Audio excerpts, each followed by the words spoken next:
Bienvenue, bonsoir à tous. Voyons tout de suite ce qui fait la une de l'actualité ce soir sur RTI 1. Le ministre français de l'Intérieur, Gérald Darmanin, est à Abidjan. Il a été reçu par le chef de l'État. Les échanges ont porté sur des sujets liés à la coopération sécuritaire entre les deux pays. Il a visité notamment l'Académie internationale de lutte contre le terrorisme. À Yamoussoukro, la capitale ivoirienne, 6 projets de loi sur la table des sénateurs. Celui concernant la bonne gouvernance, malgré son adoption, a fait l'objet d'amendements. La navette parlementaire a été enclenchée pour une harmonisation à l'Assemblée nationale.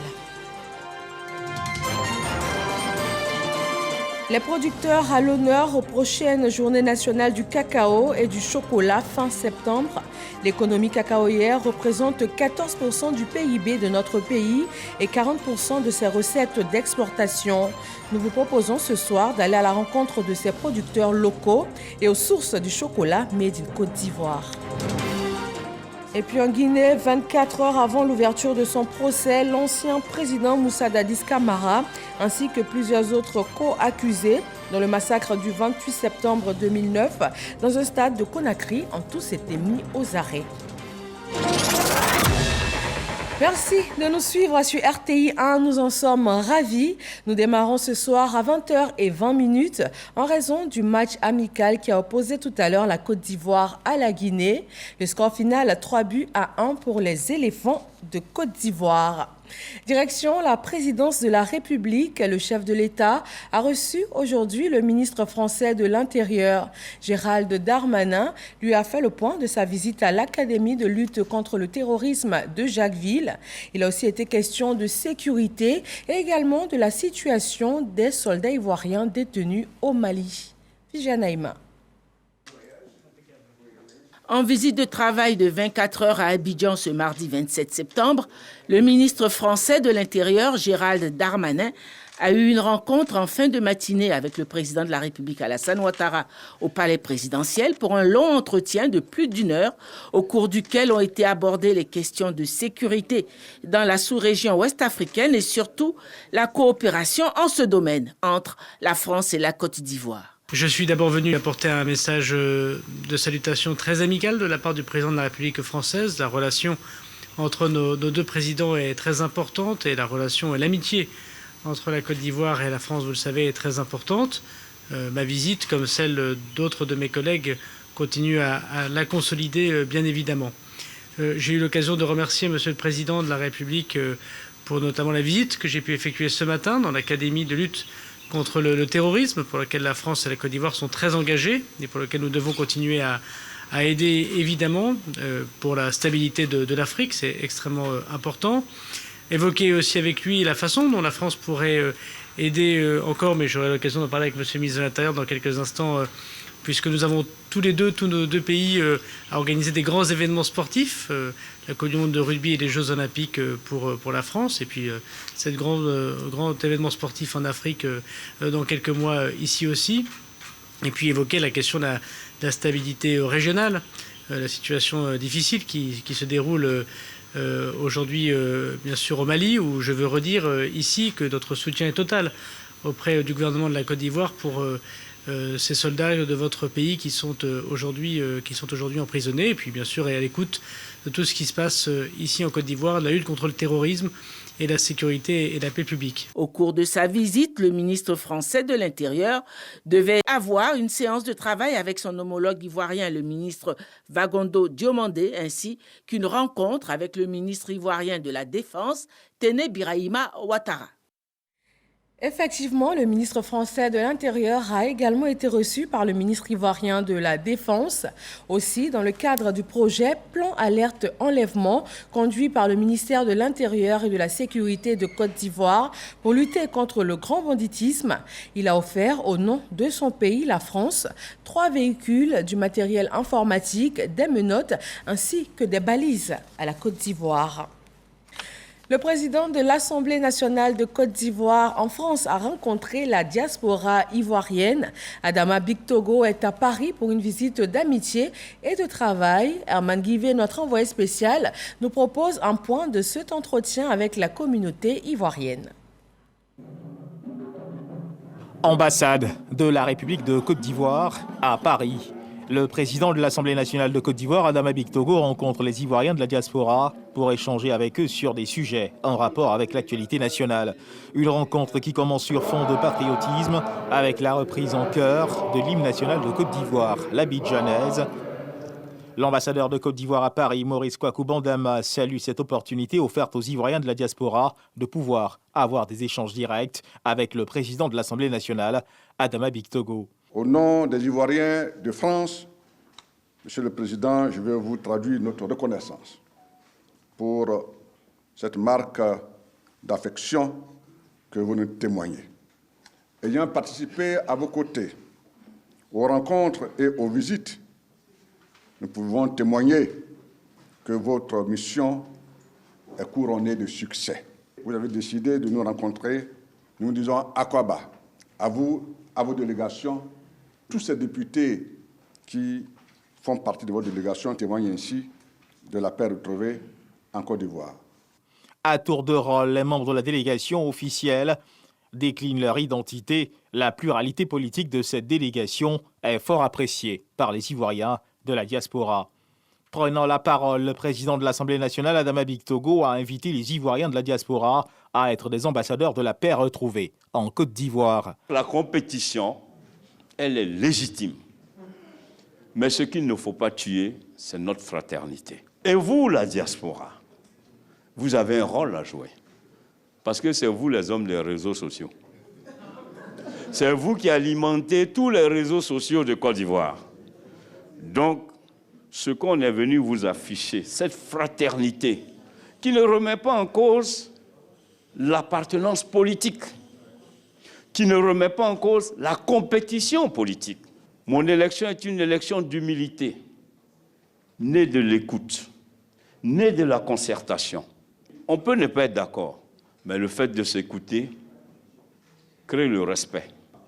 Je peux vous dire que chaque jour, le président Alassane Ouattara est à l'écoute de tous les projets et de toutes les compétences qui émanent de la diaspora. Nous souhaitons que vous soyez les ambassadeurs de cette volonté affichée par le président de la République. Et je vous ai dit qu'il y a eu des échos favorables chez le président Rikona Bédié et chez le président Laurent Gbagbo. Donc, chers frères, continuez de militer politiquement, mais embrassons-nous fraternellement.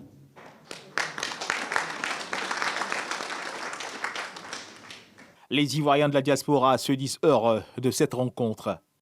Après la politique, il y a une autre vie. Et cette vie-là aujourd'hui, c'est quoi? C'est le vivre ensemble. Donc ça fait plaisir de voir nos autorités ensemble. Ces genres d'événements ou de rencontres doivent se rééditer. Et ça, ce serait pour le bien de tout le monde. On a eu des réponses et on espère effectivement voir les actes se concrétiser. On avait des questions qu'on a posées au président de l'Assemblée nationale avec des réponses claires et nettes.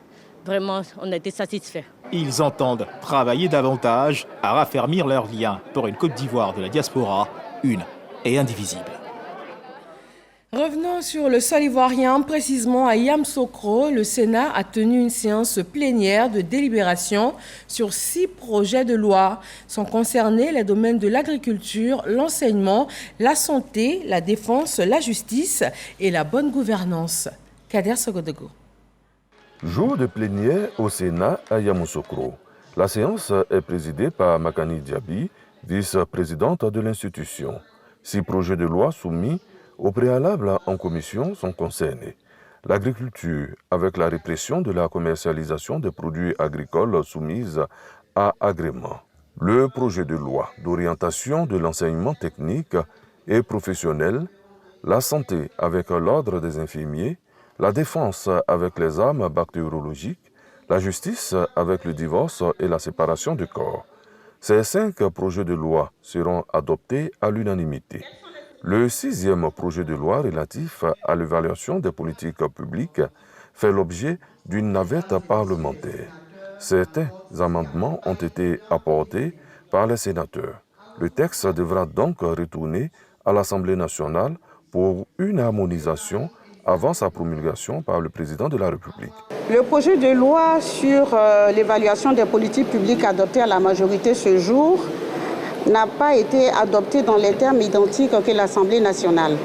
Nous avons fait notre lecture et ce projet sera retourné à l'Assemblée nationale pour encore une relecture. Moment très attendu au Sénat, la visite de travail du président de l'Assemblée nationale, Adama Bictogo, prévue pour le mercredi 28 septembre 2022.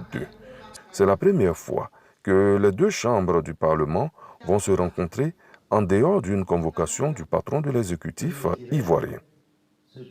Dans le cadre de la gestion des ressources publiques et privées confiée à la Caisse des dépôts et consignations, l'institution a signé une convention avec le ministère de l'Économie et des Finances et une autre avec la Direction générale du Trésor et de la comptabilité publique. Il s'agit d'optimiser la gestion des ressources et les transactions avec ces deux institutions de l'État. Le premier collège de proximité de Gbagbleu, c'est dans le département de Diokoué, zone ouest de la Côte d'Ivoire, est désormais fonctionnel. L'infrastructure scolaire réalisée par le conseil régional du Guémon a été inaugurée par le ministre Vagondo Diomondé. Abou Sanogo. La sous-préfecture de Gbagbleu, située à 45 km de Diokoué, chef-lieu de région du Guémon, dispose désormais d'un collège de proximité. Il vient mettre fin au dépaysement des enfants admis à l'entrée en 6e, qui, faute d'établissement secondaire, étaient contraints d'aller loin de leurs parents.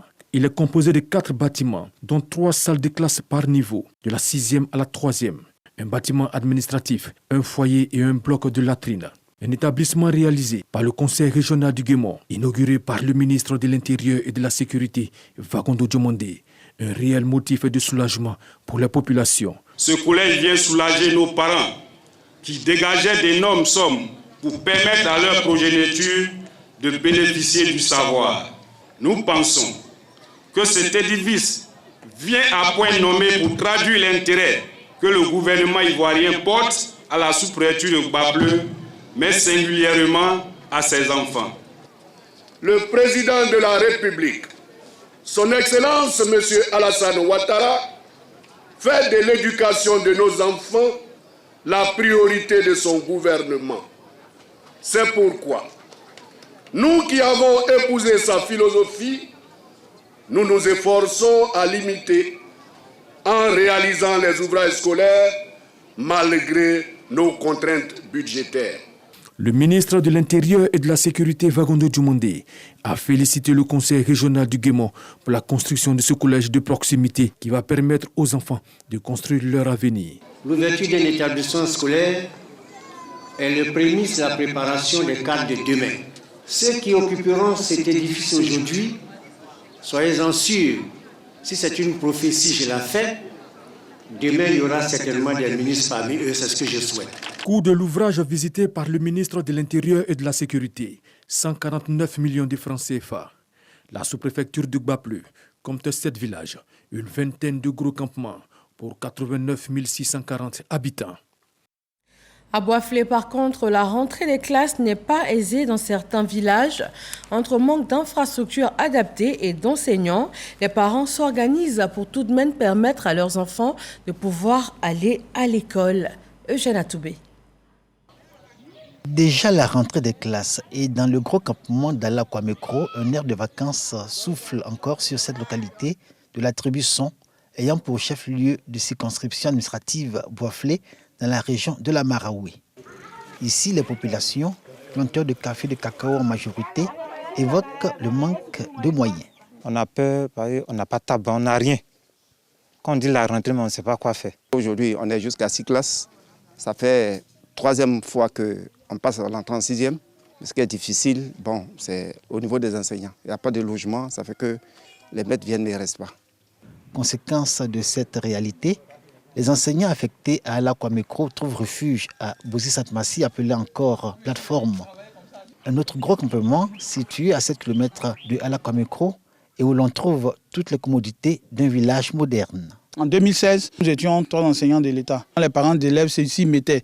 Mais depuis un moment, là, sincèrement, moi-même, quand je suis venu découvrir l'état dans lequel siègent les bâtiments de l'école, vraiment, je suis découragé. Le problème, c'est qu'actuellement, on n'a plus rien.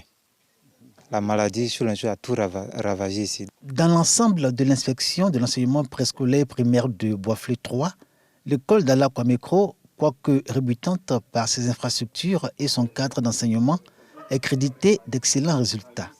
Première de son secteur pédagogique, Bozi Satmassi avec plus de 83% de réussite au CEPE cette année 2022, tout comme aux 2 précédents examens du CEPE 2021 et 2020.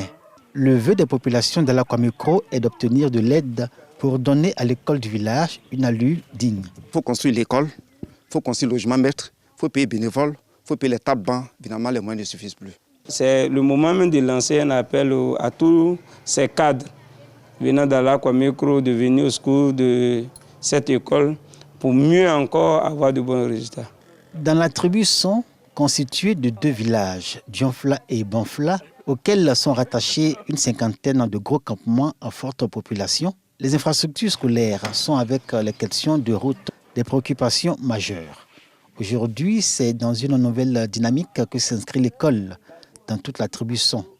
Illustration Dionfla où cette rentrée scolaire 2022-2023, 6 nouvelles salles de classe sont construites et ouvertes en remplacement des anciens bâtiments tombés en désuétude et dont les salles ont longtemps souffert de l'inexistence de tables-bancs. Les conditions de vie étaient difficiles ici. Quand il pleut, ce bâtiment-là était inondé. On n'arrivait pas à travailler. Les tables-bancs, tout était gâté. Cette école-là me ressemble au moins à un collège. Nos enfants ne déplaceront pas loin et ils seront près de nous au lieu de faire des parcours dans des kilomètres. Donc je suis dans la joie totale. Avec ces nouvelles classes dans le village de Dionfla, les enfants et leurs maîtres vont aborder l'année scolaire dans la joie et le bonheur. Un bonheur qui trouve sa source dans l'installation sur les terres de l'attribution d'une société de production de bananes en dessert, spécialement à Dionfla. L'école nouvellement construite et livrée en même temps que 2 logements de maîtres figure au nombre de bénéfices des populations de cette aire géographique.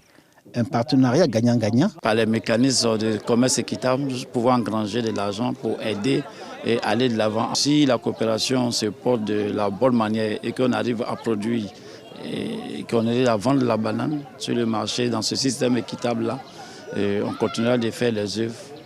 Pour l'heure, seules les localités directement impactées par les plantations de bananes dessert sont bénéficiaires de projets de développement.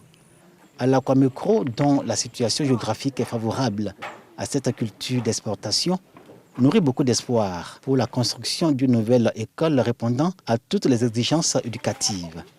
En attendant, le chef de ce village continue de frapper à toutes les portes.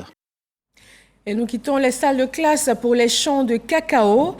Les producteurs, bientôt à l'honneur lors des prochaines journées nationales du cacao et du chocolat. La qualité de leurs produits, les moyens de production et aussi leurs initiatives pour en garantir la promotion à l'extérieur de la Côte d'Ivoire. Autant de points importants que Jean-Luc Mangbo nous propose de voir dans ce dossier qu'il a réalisé. Mars 2022, Salon de l'agriculture de Paris. Au stand du Conseil Café Cacao de Côte d'Ivoire, un autocollant bien en évidence sur un des produits exposés. Sélection des agricultures du monde. Cette distinction affichée sur ces tablettes de chocolat produites en Côte d'Ivoire est une fierté pour la délégation ivoirienne. En tant qu'institution, nous sommes vraiment heureux de voir que parmi tous les produits présentés ici, c'est le cacao de Côte d'Ivoire qui a été mis à l'honneur et qui a été reconnu. C'est aussi reconnaître le travail qui est fait en Côte d'Ivoire par tous les producteurs, reconnaître le travail de toute la chaîne de la filière café-cacao. Et on ne peut être que fiers et aussi les féliciter. Ce chocolat reconnu à Paris comme coup de cœur des consommateurs et des organisateurs du salon est le fruit du travail d'une petite coopérative de producteurs de café-cacao de la Côte d'Ivoire profonde, précisément à Daloa. On a formé ces productrices-là qui font une partie de la transformation. Donc vous allez voir qu'ici, elles font torréfication, décortiquage, enrobage et elles ont même créé une saveur d'enrobé assez spéciale avec des douceurs de notre enfance. Ici, cette petite transformation repose essentiellement sur les femmes de producteurs, tout comme dans cette haute coopérative de Kossou à Yamoussoukro. Fortement impliquée dans les activités de décortiquage, tri et de torréfaction manuelle. Une garantie de revenus pour ces petites mains. Quand on a fini la plantation, les femmes ne gagnaient pas beaucoup. Donc, j'ai procédé à travailler avec ces femmes pour d'abord, leur sortir de leur paillage clandestin, parce qu'elles partaient chercher de l'or dans le lit du Mandama, qui occasionnait beaucoup de dangers, et des maladies liées à l'eau. Ambroise Nko est planteur de cacao à Azaguié, dans la région de l'Agnébi, primé au dernier salon du chocolat de Paris. Une distinction qu'il rend et partage avec ses femmes, ses partenaires, dans la transformation des produits de ses plantations. Nous avons décidé de faire de la transformation pour apporter de la valeur ajoutée à ce que nous faisons et donner une certaine autonomie aux femmes, rendre un certain honneur à nos femmes qui ont l'habitude de travailler sur nos plantations et que nous avons décidé de former à la transformation des sous-produits pour leur permettre d'avoir des ressources additionnelles. Jus, chocolat, liqueur, caramel, poudre de cacao ou encore savon, pommade, beurre de cacao. Une diversité de produits qui génèrent des gains parfois plus importants que la vente des fèves brutes. Vous prenez le cortège de cacao qu'on transforme en biocompost, il fait 9500 de sac. Vous faites la potasse, c'est 4500 de kilos. Le jus de cacao pasteurisé fait 1500 la bouteille. Le vinaigre de cacao blanc fait 2800 francs le litre. Le beurre de cacao bio, il fait 20 000 francs, nous le vendons à 20 000 francs le kilo. La transformation locale du cacao connaît un dynamisme à la mesure de la volonté politique du pays, celle d'atteindre une transformation de 50% de produits à l'horizon 2023. Nous sommes des paysans, nous avons commencé dans les marmites, dans des mortiers. Et aujourd'hui, nous avons créé des machines de transformation artisanale avec notre propre pensée. Et Dieu a fait que nous avons encore eu d'autres machines modernes pour dire que le planteur ivoirien aussi peut faire quelque chose, puisque c'est lui qui a planté son cacao. Donc il doit savoir faire la cuisine de son cacao. Pour accompagner cet élan de la transformation locale, le Conseil Café Cacao initie des formations gratuites pour les coopératives qui font la demande. Vous êtes là pour ça et on donne des armes nécessaires pour avoir les... À travers cette formation, le Conseil du Café Cacao voudrait donner un signal fort dans le monde agricole en encourageant la transformation et la consommation. La consommation, une autre paire de manches. La politique de transformation locale ne peut durablement prospérer sans qu'elle ne soit accompagnée par la consommation ou une promotion adéquate des produits issus de la transformation. À Kossou, Oufouyaou et sa coopérative ont pris les devants. On avait initié une opération de chocolat chaud dans les cantines. L'opération consiste d'abord à faire consommer nos enfants, mais à travers les enfants, c'est les parents qui payent pour donner aux enfants les premiers producteurs pour avoir du chocolat chaud. Mais la consommation du produit fini n'est pas le seul problème des producteurs du chocolat made in Côte d'Ivoire. Le financement de la transformation, elle se passe pour le moment au sein de la coopérative. En tout cas, nous voulons avoir des financiers, que les gens puissent venir nous aider. D'autres coopératives proposent que l'État soit une caution auprès des banques pour des prêts remboursables. On veut des facilités, c'est-à-dire que l'État puisse nous accompagner auprès des institutions financières, être des cautions pour nous par exemple, pour qu'on puisse avoir des lignes de crédit allant au moins sur 2 ans, 3 ans, qui pourront nous permettre de travailler et d'amortir sur ces années-là. En août 2018, la Côte d'Ivoire a adopté un nouveau code des investissements favorable à l'installation des unités industrielles et particulièrement des unités de broyage de produits agricoles dont le cacao. Les capacités installées de broyage sont ainsi passées de 706 000 tonnes en 2017 à 810 000 tonnes en 2020.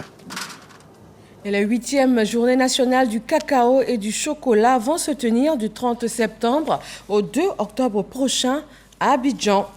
Dans la commune de Yopougon, la Maison des Jeunes et du Savoir ouvre officiellement ses portes.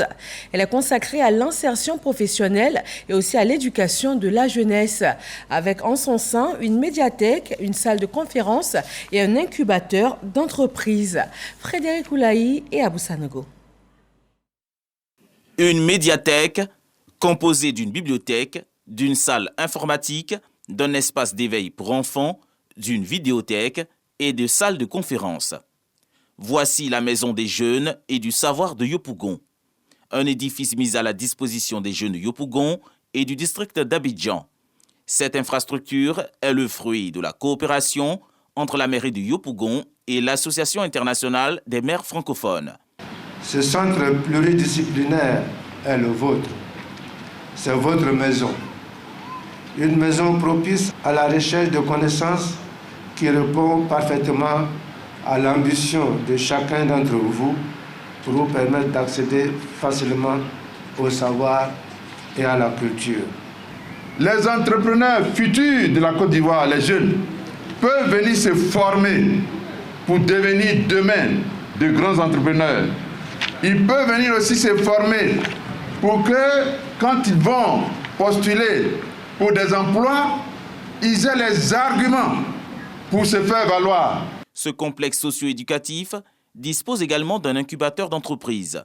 Mamadou Touré, ministre en charge de la promotion de la jeunesse, s'est réjoui des investissements consentis par le gouvernement dans la commune. Pour nous, c'est important que la jeunesse s'approprie donc ce bâtiment. Nous allons jouer notre partition, c'est-à-dire que nous mettrons tout pour que ce joyau ait un contenu, financement, accompagnement des jeunes. Vous avez vu la bibliothèque, l'accès donc aux connaissances qui est offert aux jeunes. Il faut maintenant que les jeunes de Yopougon viennent chercher des opportunités ici. Situé à Niangon, dans la commune de Yopougon, les travaux de construction de la Maison des Jeunes et du Savoir auront duré 3 ans. Coût du projet, plus de 9 millions de francs CFA. En sport, une rencontre amicale a opposé tout à l'heure la Côte d'Ivoire à la Guinée au stade de la Licorne d'Amiens. Le score final 3-1 pour la Côte d'Ivoire. Et on reste en sport, direction Ferké dans le nord de la Côte d'Ivoire. L'équipe de Krokrosso remporte la 2e édition du tournoi de la cohésion doté du trophée Téné Birahima Ouattara. Ce sont 25 équipes qui ont participé à cette compétition sportive. Elle vise à promouvoir les valeurs de paix, de fraternité et de rapprochement à Togo-Niéré. Kader Sogodogo. Forte mobilisation des filles et des fils du canton Palaka à Togo-Niéré, dans le département de Ferkessédougou. Le football, facteur de cohésion et de rassemblement. Le canton Palaka veut en tirer profit. Le tournoi doté du trophée Téné Birahima Ouattara est à sa 2e édition. L'affiche de la finale, FC Krokorosso en orange et Renaissance Club de Yarabélé. Sur le terrain, l'équipe de Krokorosso va se montrer plus entreprenante avec 2 réalisations, arrachant ainsi le trophée. Le seul but de Yarabélé n'aura pas suffi. Les organisateurs, les participants se réjouissent de l'engouement suscité durant le tournoi. J'ai beaucoup apprécié la participation de tous les villages du canton. Cela montre que la jeunesse a adhéré à cet esprit de cohésion. Nous avons choisi le ministre Téné Birahima pour parrainer cette activité parce qu'il est d'abord rassembleur, il est quelque part fils même du canton Palaka parce qu'il a fait beaucoup de choses dans le canton Palaka. Berté Abdraman Dantiemoko, maire de Kong, représentant le ministre d'État, ministre de la Défense et président du conseil régional du Tchologo, dont le trophée porte le nom, salue cet exemple d'unité à travers le sport. Le football est un vecteur important de fraternité, de solidarité. Et je voudrais que cette fête soit la fête de la fraternité, de la cohésion, le début d'un départ nouveau. Et pourquoi ne pas penser à une super coupe Téné Birahima Ouattara, comme ça s'est fait au niveau de la Champions League. Tel est mon vœu, et je pense qu'avec tous les frères ici, ce vœu se concrétisera. 25 équipes ont pris part à cette 2e édition du tournoi de la cohésion dans le canton Palaka. Toutes ont été récompensées. On s'intéresse à la coopération transfrontalière entre la Côte d'Ivoire et le Burkina Faso. Les acteurs des 2 pays se sont retrouvés à Bondoukou. La sécurité à nos frontières communes, la libre circulation des personnes et des biens ont été évoqués. Herman Niamnia. 3e rencontre consécutive d'échanges et de concertations périodiques en un an entre les acteurs frontaliers du Burkina Faso et de la Côte d'Ivoire. Ces acteurs transfrontaliers ivoiriens et burkinabés veulent se donner les moyens de faire face aux défis d'ordre sécuritaire, sanitaire, épidémiologique et environnementaux le long de la frontière ivoiro-burkinabé. La Côte d'Ivoire et le Burkina Faso sont des pays frères et surtout nos deux régions, le sud-ouest et la région du Boukani, sont constituées par les mêmes peuples qui ont des préoccupations communes. Il va sans dire que nous, autorités administratives, autorités déconcentrées, nous devons nous rencontrer régulièrement pour que si des difficultés se posaient, nous puissions les résoudre avant de rendre compte à nos hiérarchies. Ces acteurs frontaliers avaient convenu à l'issue d'une réunion précédente, notamment de renforcer la coopération transfrontalière, la sécurité et le renseignement territorial entre les régions du sud-ouest du Burkina Faso et du Boukani, nord-est de la Côte d'Ivoire. Nous allons encore profiter de cette session pour discuter des préoccupations de nos populations au niveau de la zone frontalière. Et ces préoccupations, actuellement, ont trait à la sécurité, à la santé, à la transhumance, à la libre circulation des personnes et des biens. Le 30 juillet 2014, à Ouagadougou, les deux gouvernements avaient signé un accord cadre qui institue des rencontres périodiques de concertation entre les autorités frontalières et administratives des deux pays. Cette initiative s'inscrit dans le cadre des projets renforcer la sécurité et la cohésion sociale aux frontières nord de la Côte d'Ivoire, Recozok, et consolidation de la paix dans la zone frontalière du nord-est de la Côte d'Ivoire. Dans l'actualité internationale, à la veille de son procès, l'ancien président guinéen Moussa Dadis Camara et plusieurs co-accusés ont été envoyés en prison ce mardi 27 septembre. Ils seront jugés à partir de demain pour le massacre commis le 28 septembre 2009 et les jours suivants lors d'une manifestation pacifique dans un stade de Conakry, avec un lourd bilan de 156 morts, des milliers de blessés et 109 femmes violées. Les Japonais se sont recueillis ce mardi matin, jour de funérailles nationales de l'ancien Premier ministre Shinzo Abe. Plusieurs milliers d'invités de marque étrangers, de nombreux citoyens, faisant la queue pour déposer des gerbes de fleurs et se recueillir brièvement devant le portrait de l'homme, mais des funérailles au coût élevé, boycottées par l'opposition. Et voilà, merci de nous avoir suivis. Excellente fin de soirée sur nos antennes.